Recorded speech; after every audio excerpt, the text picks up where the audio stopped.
નમસ્કાર વિદ્યાર્થી મિત્રો, લાસ્ટ લેક્ચરમાં આપણે દાખલાઓનું ડિસ્કશન ચાલુ હતું, ત્યાંથી આપણે કન્ટિન્યુ કરીએ તો સૂત્રોની વાત કે આપણે આ પ્રકારનું એક સૂત્ર આઇન્સ્ટાઈને આપેલું હતું અને એના જ દાખલાઓ ચાલુ હતા. બરોબર છે. આ એક સળંગ સૂત્ર હતું, નાના દાખલાઓ આપણે છેલ્લે ગણેલા હતા. સ્વાધ્યાયનો 11.4 નંબરનો દાખલો આપણે પૂરો કરેલો હતો. ત્યાંથી આગળ વધીએ. બરોબર છે. તો સ્વાધ્યાયનો 11.5 નંબરનો દાખલો, તો એની રકમ જુઓ.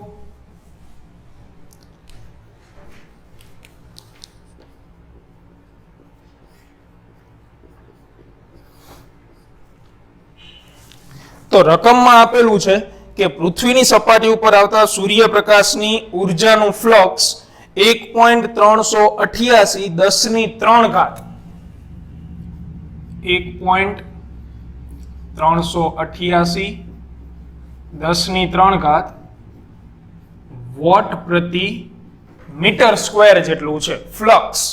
હવે અમુક વખતે એવું બને કે દાખલાઓમાં શબ્દો અલગ અલગ હોય ને તો કઈ રાશિ આપેલી છે ને તમને ખબર ન પડે. એટલે જ્યારે પણ ફિઝિક્સમાં આવું બનતું હોય કે કઈ રાશિ તમને આપેલી છે એ ખબર ન પડે, એટલે એક ટ્રીક છે કે તમારે સીધું એસઆઈ એકમ ઉપર કન્સન્ટ્રેટ કરવા. તમે એસઆઈ એકમ જોશો એટલે રાશિ કઈ છે એનો આઈડિયા તમને ઓટોમેટિક આવી જાય. તો વોટ કોનો એકમ છે? પાવરનો. અને મીટર સ્ક્વેર એટલે ક્ષેત્રફળ. એનો મીનિંગ આ રાશિ આપણને આપેલી છે પાવરના છેદમાં ક્ષેત્રફળ નામની. બરોબર છે. આ કઈ પ્રકારની રાશિ છે એ આપણને અત્યારે ખ્યાલ નથી. હવે પાવર, તો પાવરની વ્યાખ્યા આપણે લાસ્ટ લેક્ચરમાં જોઈ ગયા હતા કે પાવર એટલે શું? તો ઉર્જાના છેદમાં સમય. એટલે પાવરની જગ્યાએ આપણે લખીએ ઉર્જા છેદમાં સમય અને ક્ષેત્રફળ તો છેદમાં છે જ. તો આ પદ જે છે એ નીચે છેદમાં આવતું રહેશે. તેથી સૂત્ર બની જશે ઉર્જાના છેદમાં સમય ગુણ્યા ક્ષેત્રફળ. તો આવી રાશિ તો આપણે ભણી ગયા. આનું નામ હતું તીવ્રતા, ઇન્ટેન્સિટી. એકમ સમયમાં એકમ ક્ષેત્રફળ ઉપર આપાત થતી ઉર્જાને શું કહેવાય? તો કે તીવ્રતા કહે છે. એટલે આ રાશિ વિશે આપણે ભણી ગયા હતા. તો સીધી તમને ખબર ન પડે, બરોબર, કે વોટના છેદમાં મીટર સ્ક્વેર કોણ છે? તો વોટના છેદમાં મીટર સ્ક્વેર એટલે પાવરના છેદમાં ક્ષેત્રફળ. પાવરની જગ્યાએ આપણે એનું પદ મૂકી દીધું અને છેલ્લે એના ઉપરથી ખ્યાલ આવે કે આ રાશિ કઈ હતી? તીવ્રતા. એટલે આ તમને આપેલું છે ઇન્ટેન્સિટી, તીવ્રતા I. હવે એમને શબ્દ વાપરેલો છે ફ્લક્સ. એટલે અમુક શું કરે કે ફ્લક્સ એટલે પહેલા ચેપ્ટરમાં ભણી ગયા એટલે સીધું આ મૂકી દઈએ કે ફાઈ આપેલું છે. પણ ફ્લક્સનો એકમ હતો ન્યૂટન ઇન્ટુ મીટર સ્ક્વેર પ્રતિ કુલમ. યાદ હોય તો ન્યૂટન પ્રતિ કુલમ ઇન્ટુ મીટર સ્ક્વેર આવો એકમ હતો. પહેલા ચેપ્ટરમાં આપણે ફ્લક્સ વિશે ભણી ગયા હતા. ફ્લક્સનું જે સૂત્ર છે એ હતું સદિશ E ડોટ સદિશ A. વિદ્યુત ક્ષેત્રનો એકમ હતો ન્યૂટન પ્રતિ કુલમ, ક્ષેત્રફળનો એકમ મીટર સ્ક્વેર. એટલે આ રાશિ અહીંયા નથી આપેલી, હો, ધ્યાન રાખજો. બરોબર. એટલે હંમેશા જ્યારે પણ તમને ડેટામાં કોઈ પ્રશ્ન ઉત્પન્ન થાય કે શું આપેલું છે, તો ત્યારે તમારે એક જ પદ ઉપર ધ્યાન રાખવાનું રહેશે, એ છે ડેટામાં આપેલો એકમ. બરોબર. ચાલો આગળ વાંચો. તો એ આપેલું છે કે 1 ચોરસ મીટરમાં દર સેકન્ડ દીઠ, એટલે ક્ષેત્રફળ 1 ચોરસ મીટર, સમય દર સેકન્ડ એટલે કે 1 સેકન્ડ, પછી કેટલા ફોટોન્સ આપાત થતા હશે? એટલે આપણને પૂછેલું છે ફોટોન્સની સંખ્યા શોધો. અને આગળ તમને આપેલું છે સરેરાશ તરંગ લંબાઈ 550 નેનોમીટર. SI એકમમાં ફેરવીએ 10⁻9 મીટર. તો હવે આપણે આને લગતું સૂત્ર, તો સૂત્ર અહીંયા તમારે કયું વાપરવાનું થાય? તો ડેટાની અંદર તમને તીવ્રતા આપેલી છે તો તીવ્રતાનું સૂત્ર આપણે વાપરીએ. તો તીવ્રતાનું સૂત્ર હતું કે ધારો કે આપાત થતા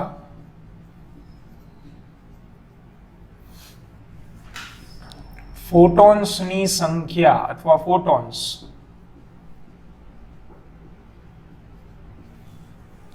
સ્મોલ n જેટલી છે તો તીવ્રતા I ઇઝ ઇક્વલ ટુ ઉર્જા એટલે કે E અપોન ક્ષેત્રફળ ગુણ્યા સમય. તો એક ફોટોનની ઉર્જા હતી hf, અહીંયા n ફોટોન આપાત થાય છે એટલે E ની જગ્યાએ આપણે મૂકી દઈશું nhf upon a into t. આવૃત્તિ નથી આપેલી પણ તરંગ લંબાઈ આપેલી છે એટલે f ની જગ્યાએ મૂકશું c અપોન લેમ્ડા.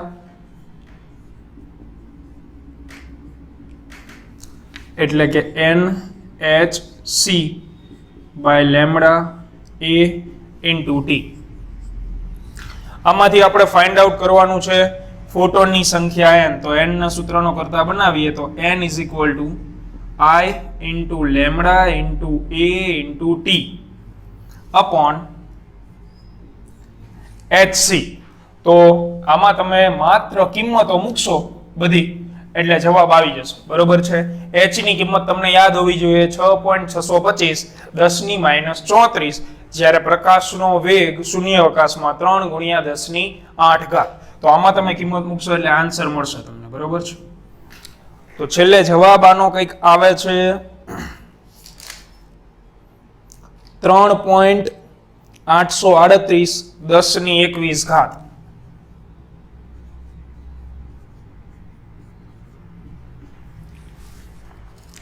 તો પાછળ આપણે એકમ લખવાનો ફોટોનની સંખ્યા છે એટલે ફોટોન્સ પણ પ્રતિ સેકન્ડ પૂછેલા છે એટલે ફોટોન્સ પ્રતિ સેકન્ડ. મીટર સ્ક્વેર એટલે કે ક્ષેત્રફળ લખવું હોય તો લખી શકો, બાકી ચાલે. પ્રતિ સેકન્ડ આવે એટલે ચાલે. એકમ સમયમાં આપાત થતા ફોટોનની સંખ્યા આપણને આ મળે છે. બરોબર. ચાલો આગળ વધીએ. સ્વાધ્યાયનો જ 11.6 નંબરનો દાખલો NCERT book.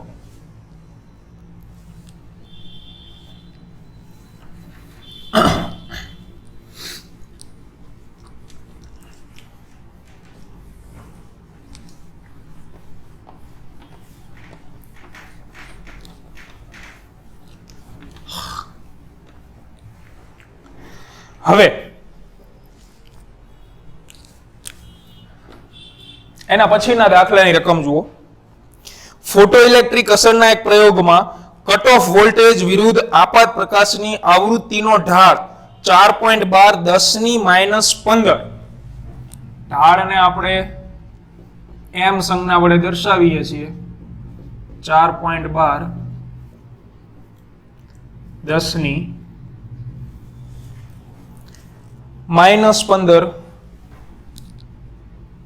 Voltage into second આપેલ છે. તો પ્લાન્ક અચળાંકનું મૂલ્ય શોધો એટલે કે h.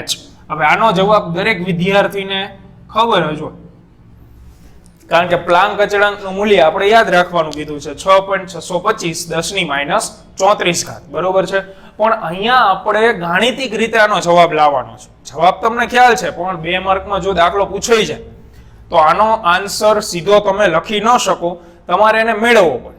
એના માટે તમને હિન્ટ આપી દીધી છે એક આલેખનો ઢાળ. તો કયા આલેખનો ઢાળ તમને આપેલો છે? તો કે કટ ઓફ વોલ્ટેજ વિરુદ્ધ આપાત પ્રકાશની આવૃત્તિ.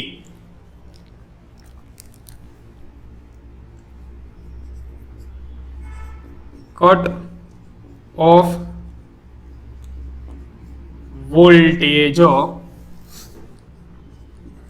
વિરુદ્ધ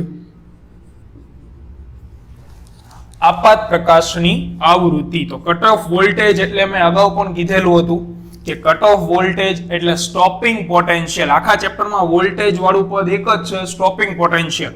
એટલે સ્ટોપિંગ પોટેન્શિયલની સંજ્ઞા હતી V0 અને આપાત પ્રકાશની આવૃત્તિ એની સંજ્ઞા હતી F. તો તો આ આલેખ જે છે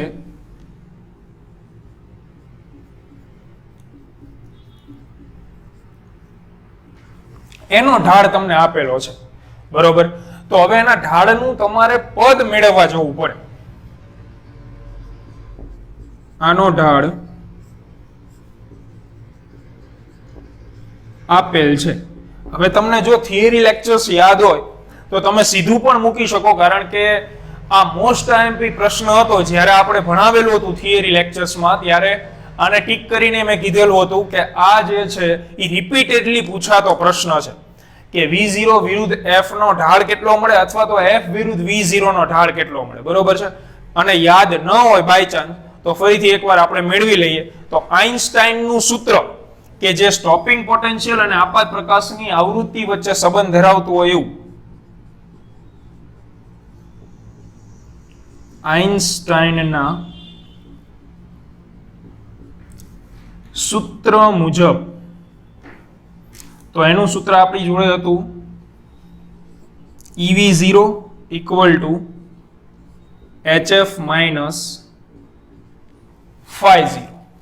સ્ટોપિંગ પોટેન્શિયલ, આ આપાત પ્રકાશની આવૃત્તિ. તો અહીંયાથી આ જે E છે એને હું સામેની સાઈડ છેદમાં લઈ જઈશ, એટલે પદ બનશે V0 equal to HF minus phi0 upon E. E ને એક એક ના છેદમાં મૂક દો, H by E into F minus phi0 upon E. તો આ પદને તમે રેખાના સમીકરણ સાથે સરખાવો, જેને y બરાબર mx plus c સાથે સરખાવતા. તો રેખાના સમીકરણમાં y વિરુદ્ધ x ના આલેખનો ઢાળ તમને m જેટલો મળે છે. તો અહીંયા y ની જગ્યાએ પદ કયું છે તો કે V0. V0 એટલે કે કટ ઓફ વોલ્ટેજ અથવા તો સ્ટોપિંગ પોટેન્શિયલ. જ્યારે x ની જગ્યાએ પદ કયું છે તો કે આવૃત્તિ f. તો x ના સહગુણકમાં હોય એને ઢાળ કહેવાય. તો અહીંયા f ના સહગુણકમાં કોણ છે? h by e. માટે ઢાળ m is equal to h upon e મળશે. કયા આલેખ માટે? તો કે V0 વિરુદ્ધ f એના આલેખ માટે. તો આ બાબત આપણે થિયરી લેક્ચર્સમાં ઓલરેડી ભણી ગયા હતા, અને જો તમે આ લખો તો વેલ એન્ડ ગુડ. જો તમને આ સીધું યાદ હોય તો તમે આને લખી શકો. h upon e, આમાંથી આપણને ઢાળ આપેલો છે. e ની કિંમત બધાય જાણે છે 1.6 10 ની -19. તો h ને તમારા સૂત્રનો કરતા બનાવવાનો રહેશે. તેથી h is equal to m into e. ઢાળ તો કે 4.12 10 ની -15 ઇન્ટુ e ની કિંમત 1.6 10 ની -19 ઘાત. તો આનો જે પણ જવાબ આવે એ જવાબ SI એકમ ભૂલવો નહીં. પ્લાન્ક અચળાંકનો SI એકમ હતો જૂલ ઇન્ટુ સેકન્ડ, અથવા તમે આના પ્રમાણે પણ લખી શકો. ઢાળનો એકમ છે વોલ્ટેજ ઇન્ટુ સેકન્ડ, અને આનો એકમ તમે કુલમ લખી શકો, એટલે voltage into coulomb into second, બરોબર. એકમ તમે લખી શકો જે ઈચ્છા પડે. તો આ 11.6 નંબરનો દાખલો, સિમ્પલ ટ્રીક. હવે આગળ વધીએ સ્વાધ્યાયનો જ 11.7 નંબરનો દાખલો. તો એની રકમ જોજો. તો સિમ્પલ દાખલાઓ છે. આ ચેપ્ટરના દાખલાઓ એટલા હેવી કક્ષાના નથી, બરોબર. વધારાના સ્વાધ્યાયમાં નો ડાઉટ તમને રકમો મોટી લાગશે, પણ એના દાખલા પણ આવા જ કંઈક છે. એમાં રકમ બહુ મોટી મોટી આપેલી છે. બાકી તમે એને જો સોલ્વ કરવાની ટ્રાય કરો તો આરામથી થઈ જાય એવા દાખલાઓ છે. તો 11.7 નંબરનો દાખલો સ્વાધ્યાયનો. 100 વોટનો એક સોડિયમ લેમ્પ, તો વોટ આવ્યું પાછું એટલે પાવર આવ્યો, બરોબર. તો પાવર અહીંયા તમને આપેલો છે 100 વોટ. આગળ બધી દિશાઓમાં સમાન રીતે ઉર્જાનું ઉત્સર્જન કરે છે. આ લેમ્પને એક મોટા ગોળાના કેન્દ્ર પર રાખેલો છે. ગોળો તેના ઉપર આપાત થયેલા બધા જ સોડિયમ પ્રકાશનું શોષણ કરે છે. સોડિયમ પ્રકાશની તરંગ લંબાઈ 589 નેનોમીટર છે. એટલે તરંગ લંબાઈ લેમ્બડા 589 નેનોમીટર. SI એકમમાં ફેરવીએ 589 10⁻9 મીટર. તો પહેલો પ્રશ્ન, સોડિયમ પ્રકાશ માટે એક ફોટોન દીઠ ઉર્જા કેટલી થાય? એક ફોટોનની ઉર્જા શોધો.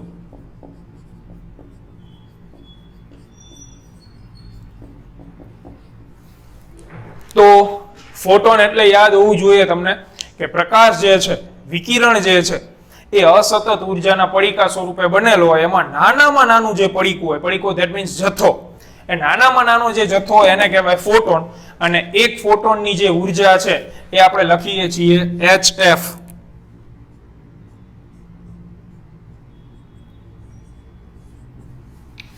અને લેમ્બડા આપેલું છે તો F ની જગ્યાએ આપણે મૂકી દઈશું C/લેમ્બડા.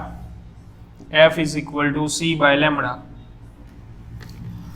HC/લેમ્બડા પૂરું આમાં કિંમત મૂકી દો એટલે જવાબ આવશે. સો E is equal to H ની કિંમત 6.625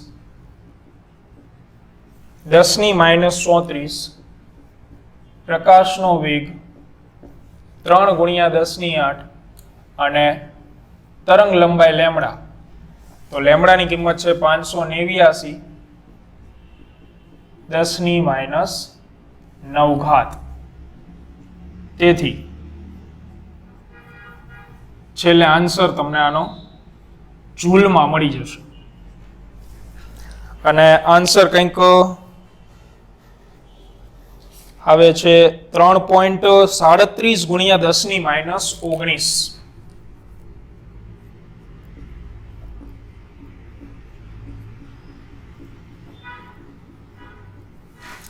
આટલો જવાબ મળે છે. બરોબર છે. બીજો પ્રશ્ન જોઈએ આગળ. ગોળા પર કેટલા દરથી ફોટોન આપાત થતા હશે? એટલે કે આપાત થતા ફોટોન્સની સંખ્યા પૂછેલી છે બીજા પ્રશ્નમાં. સમાસ નહીં તો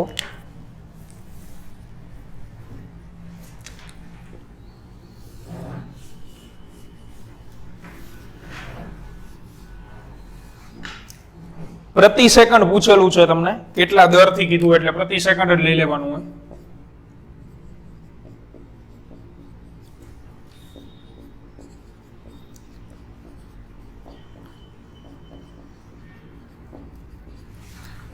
આપાત થતા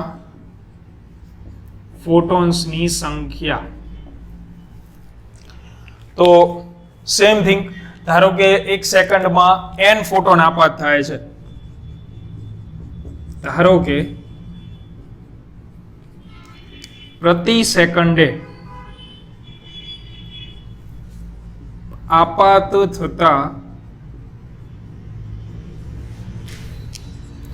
ફોટોન્સની સંખ્યા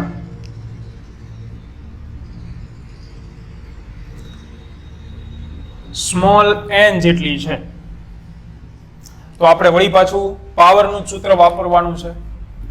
પાવર ઇઝ ઇક્વલ ટુ ઉર્જાના છેદમાં સમય. એક ફોટોનની ઉર્જા આપણને ખબર હતી HF, તો અહીંયા n ફોટોન આપાત થાય છે એટલે NHF/T. હવે આવૃત્તિ આપણને આપેલી નથી એટલે આવૃત્તિની જગ્યાએ આપણે મૂકીશું C/લેમ્બડા. તેથી પાવર ઇઝ ઇક્વલ ટુ NHC/લેમ્બડા ઇન્ટુ T. હવે આમાંથી n ને તમે સૂત્રનો કરતા બનાવી દો તો n is equal two P/T upon HC. કિંમત મૂકી દો તો n is equal two power 100 lambda 589 10⁻9 t એટલે 1 સેકન્ડ. કારણ કે પ્રતિ સેકન્ડ આપણે લઈ લીધું છે. h ની કિંમત મૂક દો 6.625 10⁻34 3 ગુણ્યા 10⁸. તો આમાં તમે જવાબ તમને આનો મળી જશે. જે જવાબ આવે છે 3 ગુણ્યા 10⁻20. એકમ શું લખશો? તો કે ફોટોન્સ પ્રતિ સેકન્ડ. આ જવાબ બરોબર. ચાલો આગળ વધીએ. સ્વાધ્યાયનો 11.8 નંબરનો દાખલો.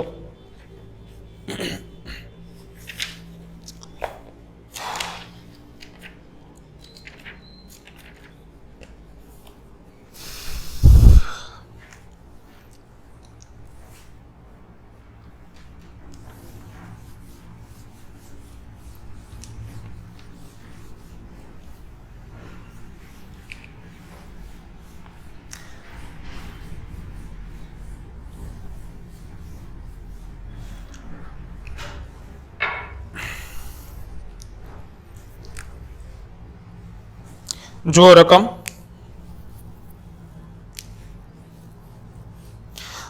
આપેલું છે ચોક્કસ ધાતુ માટે થ્રેશોલ્ડ આવૃત્તિ. જ્યારે પણ તમે રકમ વાંચો ને એટલે ચેપ્ટરમાં જે આપણા શબ્દો આવેલા હતા એની વ્યાખ્યાઓ જે હતી ને એ મગજમાં તરત આવતી જવી જોઈએ. થ્રેશોલ્ડ આવૃત્તિ એટલે શું હતું વિદ્યાર્થી મિત્રો? કે જ્યારે તમે કોઈ પ્રકાશનું કિરણ ધાતુ ઉપર આપાત કરો છો તો એમાંથી ઇલેક્ટ્રોનનું ઉત્સર્જન થાય, પણ દરેક આવૃત્તિ માટે ઇલેક્ટ્રોનનું ઉત્સર્જન શક્ય બની શકે નહીં. અમુક ચોક્કસ આવૃત્તિ હોય, જો એ ચોક્કસ આવૃત્તિ કરતા વધારે આવૃત્તિવાળું વિકિરણ તમે આપાત કરો તો ઇલેક્ટ્રોનનું ઉત્સર્જન થાય. જો એ ચોક્કસ આવૃત્તિ કરતા ઓછી આવૃત્તિવાળું વિકિરણ હોય તો ઇલેક્ટ્રોનનું ઉત્સર્જન થઈ શકે નહીં. એટલે આ જે ચોક્કસ આવૃત્તિવાળું વિકિરણ છે એની જે આવૃત્તિ છે એને શું કહેવાય? થ્રેશોલ્ડ આવૃત્તિ. એની વ્યાખ્યા હતી કે જે લઘુત્તમ આવૃત્તિ વડે ફોટો ઇલેક્ટ્રોનનું ઉત્સર્જન શક્ય બનતું હોય અથવા તો ફોટો ઇલેક્ટ્રિક અસર જોવા મળતી હોય એ લઘુત્તમ આવૃત્તિને શું કહેવાય? થ્રેશોલ્ડ આવૃત્તિ. એટલે થ્રેશોલ્ડ આવૃત્તિની સંજ્ઞા હતી F0. બરોબર છે? તો એ આપણને આપેલી છે અહીંયા 3.3 10⁻14.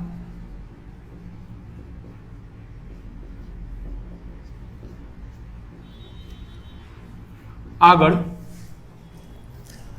જો આ ધાતુ ઉપર 8.2 10⁻14 આપાત આવૃત્તિની સંજ્ઞા F 8.2 10⁻14 હર્ટ્ઝ. આ થ્રેશોલ્ડ આવૃત્તિ.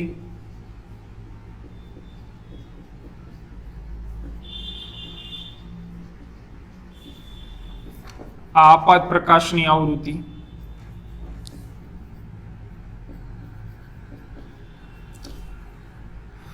તો એમસીક્યુ માટે આપણે ચર્ચા થઈ હતી વચ્ચે થિયરી લેક્ચરમાં, અને મેં શરત લખાઈ હતી કે ફોટો ઇલેક્ટ્રિક અસર માટેની મહત્વની શરત શું હતી? કે આપાત પ્રકાશની આવૃત્તિ is must greater than or equal to threshold આવૃત્તિ.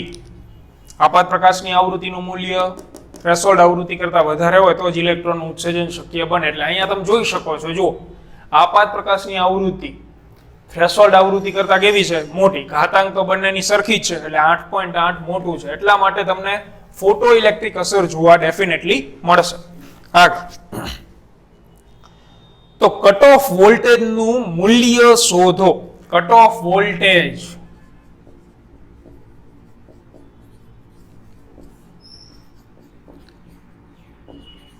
તો કટ ઓફ વોલ્ટેજ એટલે સ્ટોપિંગ પોટેન્શિયલ. આપણે શોધવાનું છે V0. તો અહીંયાથી કયા સૂત્રનો તમે યુઝ કરીશો? હવે સૂત્ર વાપરવા માટે એક જે આપણે લાંબુ સૂત્ર હતું એનો જ યુઝ શક્ય બને. કારણ શું? કારણ કે એક જ એવું સૂત્ર હતું જેમાં F0 આવતું હતું, F પણ આવતું હતું, V0 આવતું. આઇન્સ્ટાઈન વાળું. તો આઇન્સ્ટાઈનના સૂત્ર મુજબ EV0 equal to HF minus phi 0. આની જગ્યાએ તમે શું લખી શકો? phi 0 ની જગ્યાએ તો HF0 લખી શકાય, કારણ કે આમાંથી બાદ થતું જે પદ હોય એ આના જેવું જ શીખડાયું હતું ને આપણે કે બાદ બાકી હંમેશા ફિઝિક્સમાં એક સરખા એકમોની શક્ય બને. દાખલા તરીકે હું એમ કહું કે 8 કિલો, તો આમાંથી તમે 3 કિલો બાદ કરી શકો. પછી એવું ન બની શકે કે 8 કિલો માઇનસ 3 મીટર, એકમ બદલાઈ ગયા, રાશિ અલગ અલગ થઈ ગઈ. એટલે અહીંયા HF વાળું પદ છે તો એમાંથી બાદ થતું પદ પણ આના જેવું જ હોવું જોઈએ, એટલે કે પ્લાન્ક અચળાંક અને આવૃત્તિના ગુણાકાર સ્વરૂપે. પણ અહીંયા phi 0 છે, વર્ક ફંક્શન છે, એટલે આને અનુરૂપ તમારે મૂકવાનું થશે HF0. તેથી EV0 equal to HF minus HF0. હવે આમાં તમે ચેક કરો, E ની કિંમત 1.6 10 ની માઇનસ 19, V0 શોધવાનું છે. H બંનેમાંથી કોમન નીકળી જશે અને એની કિંમત આપણને ખ્યાલ છે. F ની કિંમત આપેલી છે, F0 ની કિંમત આપેલી છે, પૂરું. V0 એક જ અનનોન છે, તો આ તમે હવે સીધું મેળવી શકો. પણ ગાણિતિક સ્ટેપ સહેલા બનાવવા માટે આમાંથી હું H કોમન કાઢીશ અને E જે છે એને આ બાજુ આપણે છેદમાં લઈ જઈશું.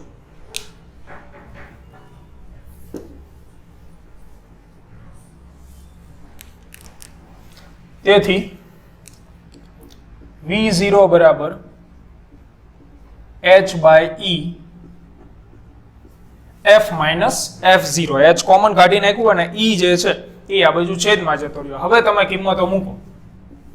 તેથી V0 ઇક્વલ ટુ H ની કિંમત 6.625 10 ની માઇનસ 34 છેદમાં 1.6 10 ની માઇનસ 19 ઘાત, આપાત આવૃત્તિ 8.2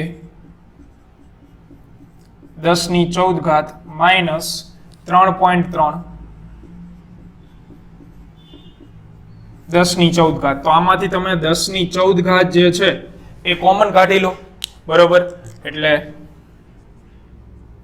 6.625 10 ની માઇનસ 34 ગુણ્યા 10 ની 14 ઘાત કોમન નીકળી જાય, છેદમાં 1.6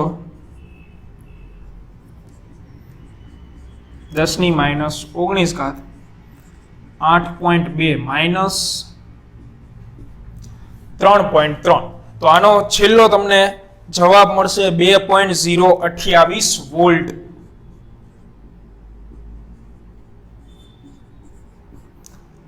એકમ વોલ્ટેજ આવશે હો ભાઈઓ, અને 2 નો 2 વોલ્ટેજ એકમ જોવા મળે. તો આ 11.8 નંબરનો દાખલો પણ પૂર્ણ. આગળ વધીએ સ્વાધ્યાયનો 11.9 નંબરનો દાખલો. સહેલા દાખલા એકદમ.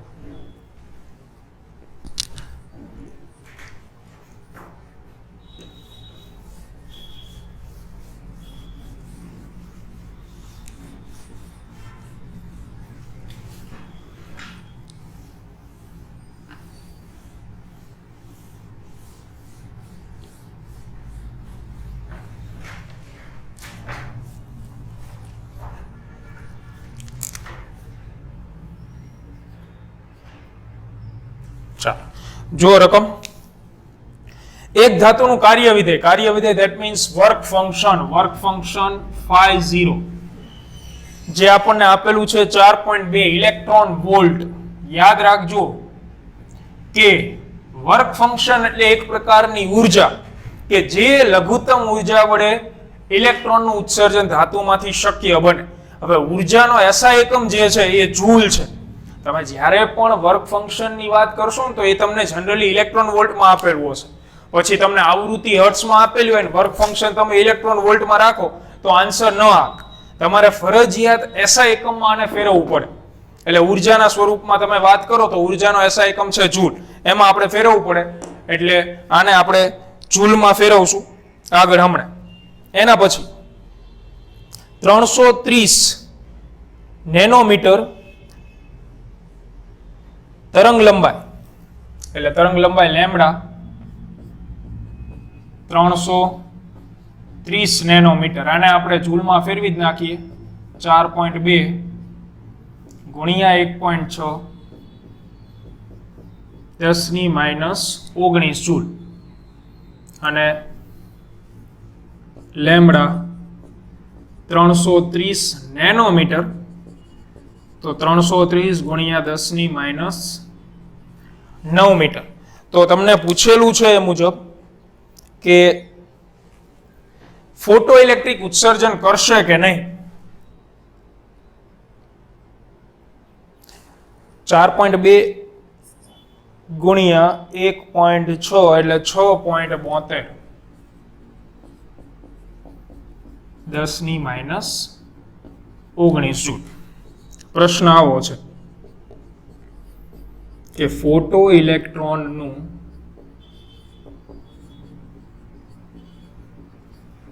ઉત્સર્જન થશે કે નહીં થાય. તો હવે આપણે ફોટો ઇલેક્ટ્રોનના ઉત્સર્જનની વાત કરી તો યાદ કરો થિયરી લેક્ચરમાં ફોટો ઇલેક્ટ્રોનનું ઉત્સર્જન ક્યારે શક્ય બનતું હતું?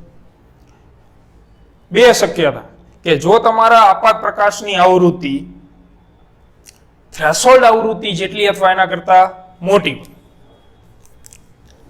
પહેલું હતું કે f is greater than or equal to f0. હવે ધારો કે તમને આવૃત્તિ નથી આપેલી, તરંગ લંબાઈ આપેલી છે, તો આવૃત્તિ અને તરંગ લંબાઈ વચ્ચેનો સંબંધ f બરાબર c upon લેમ્બડા, એટલે કે f ચલે છે 1 upon લેમ્બડા. વ્યસ્ત પ્રમાણમાં થયું એટલે આ નિશાની જે છે એ ચેન્જ થઈ જશે. એટલે બીજી શક્યતા હતી કે lambda is less than or equal to lambda 0. આ છે થ્રેશોલ્ડ તરંગ લંબાઈ, આ રહી એ આપાત પ્રકાશની તરંગ લંબાઈ. તો હવે અહીંયા તમારે શું ચેક કરવાનું રહ્યું કે માત્ર આપાત પ્રકાશની તરંગ લંબાઈ આપેલી છે, આના ઉપરથી તમે થ્રેશોલ્ડ તરંગ લંબાઈ શોધી લો. એટલે તમારે જો આ શરતનું પાલન થતું હોય તો ફોટો ઇલેક્ટ્રોનનું ઉત્સર્જન થશે, જો આ શરતનું પાલન ન થાય તો ફોટો ઇલેક્ટ્રોનનું ઉત્સર્જન થઈ શકે નહીં. એટલે આ મુજબ આપણે મેળવીએ. તમે આનો પણ ઉપયોગ કરી શકો. જો તમારે આનો ઉપયોગ કરવો હોય તો આના ઉપરથી તમારે આપાત પ્રકાશની આવૃત્તિ મેળવી લેવાની રહે, એટલે f, અને જે f0 છે એ લેમ્બડા ઉપરથી મેળવવાનું રહેશે. હા, કારણ કે આ જે છે એ આપાત પ્રકાશની તરંગ લંબાઈ છે.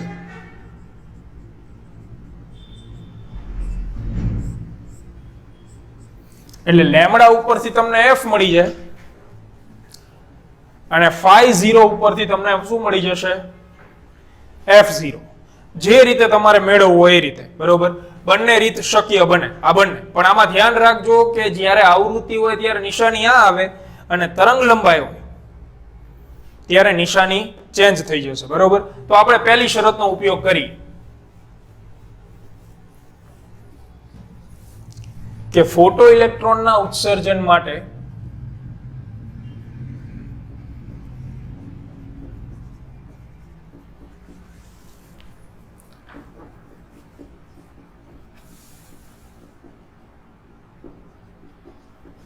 જરૂરી શરત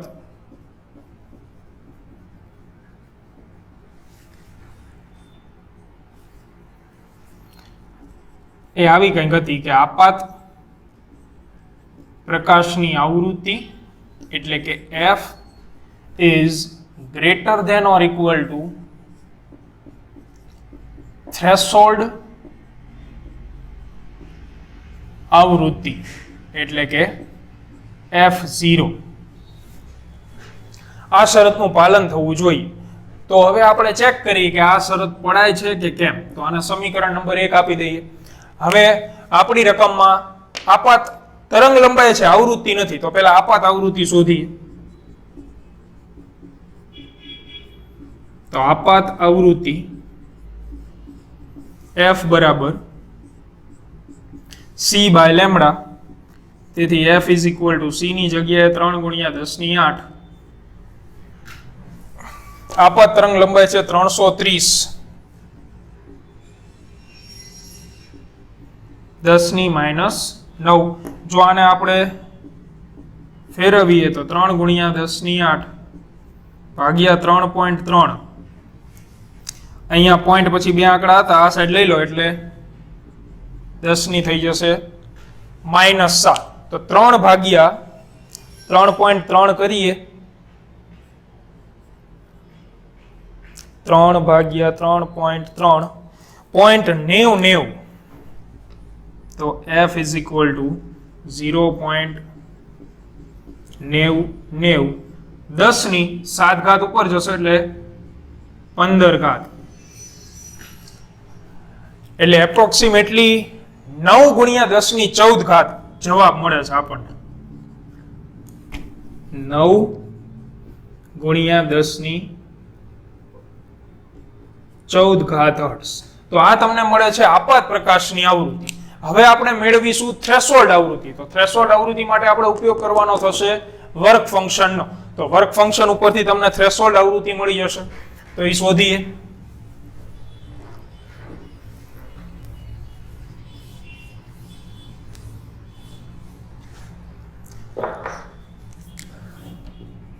તો phi0 ઇક્વલ ટુ HF0 લખી શકાય. તેથી થ્રેશોલ્ડ આવૃત્તિ F0 equal to phi0 by H. So F0 equal to phi0 આપણને હમણે મળેલું હતું, મને યાદ નથી રહ્યું, જોઈ લઈએ આપણે. phi0 ની કિંમત હતી 4.2 હતું, એટલે 4.2 ગુણ્યા 1.6 6.72 મળેલું હતું, ગુણ્યા 10 ની -19 જૂલ. આ phi0 ની કિંમત હતી જૂલમાં. પછી છેદમાં આપણે મૂકવાનું છે h ની કિંમત 6.625 10 ની -34 ઘાત. તો 6.72 ભાગ્યા 6.625 તો 1.01 ગુણ્યા 10 ની 34 ઘાત ઉપર જશે તો 34 અને 19 એટલે 15 ઘાત. આટલો જવાબ આપણને થ્રેશોલ્ડ આવૃત્તિનો જોવા મળે છે. હવે તમે બંનેની કમ્પેરિઝન કરી શકો. આ છે 10 ની 15 ઘાત, અહીંયા છે 10 ની 14. તો આને હું 10 ની 14 ઘાતમાં જો કન્વર્ટ કરી નાખું તો F0 will be 10.1 into 10⁻14. હવે તમે જુઓ કે થ્રેશોલ્ડ આવૃત્તિ મોટી છે કે આપાત પ્રકાશની આવૃત્તિ મોટી છે. આ તો બે સેમ જ છે, 10 ની 14, ત્યાં પણ 10 ની 14. તો અહીં 10.1 છે, ઓલા પણ 9 છે, એટલે થ્રેશોલ્ડ આવૃત્તિ મોટી છે આપાત પ્રકાશની આવૃત્તિ કરતા. તો આ શરતનું પાલન થતું નથી, એટલે ફોટો ઇલેક્ટ્રોનનું ઉત્સર્જન તમને ડેફિનેટલી જોવા મળશે નહીં. તેથી સમીકરણ 1 પડાતું ન હોવાથી ફોટો ઇલેક્ટ્રોનનું ઉત્સર્જન શક્ય નથી.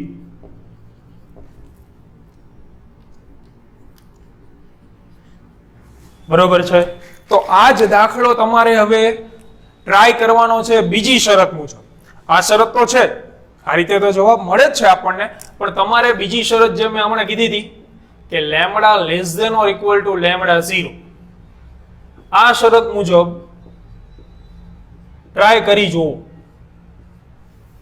આ શરત પણ પડાતી જ હોય. જો આ શરત પડાતી હોય તો ફોટો ઇલેક્ટ્રોનનું ઉત્સર્જન થશે. સોરી, આ શરત પણ પડાશે નહીં. આ ટ્રાય કરી જોજો. આમાં તમને લેમ્બડા સીધું આપેલું છે. લેમ્બડા 0 ક્યાંથી મેળવશો? તો આ જગ્યાએથી. F0 જગ્યાએ તમારે શું મૂકી દેવાનું થશે? C/લેમ્બડા 0. લેમ્બડા 0 તમે શોધી લેશો એટલે આ શરત પણ પડાશે નહીં. એટલે ફોટો ઇલેક્ટ્રોનનું ઉત્સર્જન શક્ય બનવાનું છે નહીં. તો આ રીતે તમે ટ્રાય કરી જોજો. અહીંયા દાખલો પૂર્ણ. એના પછી છે 11.10 નંબરનો દાખલો. પણ આજના લેક્ચરમાં અહીંયા સુધી રાખીએ આપણે, જેથી તમારે લોડ વધી ન જાય. અને નેક્સ્ટ લેક્ચરમાં હજી કન્ટિન્યુ કરીશું. અઢળક દાખલાઓ છે, ઉદાહરણના બાકી છે હજી થોડા ઘણા. પછી વધારાના સ્વાધ્યાયમાં આપણે આગળ વધીશું. અને જે એક નાનકડો એવો કોન્સેપ્ટ બાકી છે, જે તમારે કેમિસ્ટ્રીમાં પણ લગભગ આવી ગયો, હાઇઝનબર્ગ વાળો, દ બ્રોગલી તરંગ લંબાઈ. તો એના દાખલાઓ આપણે છેલ્લે રાખીશું. બરોબર છે? એટલે ચેપ્ટરમાં ઓલમોસ્ટ બે જ રીતના દાખલાઓ છે. એક આઇન્સ્ટાઈનનું સમીકરણ, એના મુજબના આપણે અત્યારે ચાલુ જ છે, અને એના પછી આવશે દ બ્રોગલીનું સમીકરણ. આ બે રીતના દાખલાઓ તમને મેજોરિટી જોવા મળશે. તો નેક્સ્ટ લેક્ચરમાં મળીએ વધારે દાખલાઓ સાથે. બરોબર છે?